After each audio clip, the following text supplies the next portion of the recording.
પૂર્વ કચ્છના સામખિયાળી ખાતે પરશુરામ જન્મોત્સવ નિમિત્તે શાંતિમય રેલી સાથે પાકિસ્તાનનો વિરોધ કરાયો। ભગવાન પરશુરામના છઠ્ઠા અવતાર એટલે ભગવાન વિષ્ણુના છઠ્ઠા અવતાર એટલે ભગવાન પરશુરામનો જન્મદિવસ હતો। ત્યારે સામખિયાળી મધ્યે તેમના જન્મદિવસની દર વર્ષે ખુલ્લાફેર ઉજવણી કરવામાં આવતી હોય છે।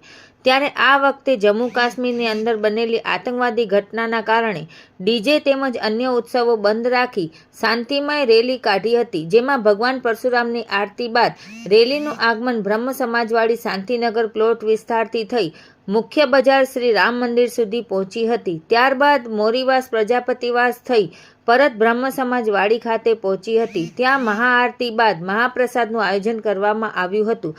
ત્યારે રેલીની અંદર ભગવા ધ્વજ સાથે રાષ્ટ્રધ્વજ રાખી અને પાકિસ્તાન મુર્દાબાદ પાકિસ્તાનના આતંકવાદીનું પૂતળું બનાવી અને તેનું દહન કરવામાં આવ્યું હતું અને ઉગ્ર રસ સાથે તે પૂતળાનું દહન કરવામાં આવ્યું અને ભારે રોષ પણ વ્યક્ત કરવામાં આવ્યો હતો। હિન્દુ ઉપર પહેલગામના આ હુમલાને બ્રહ્મ સમાજ દ્વારા વખોડવામાં આવ્યો હતો।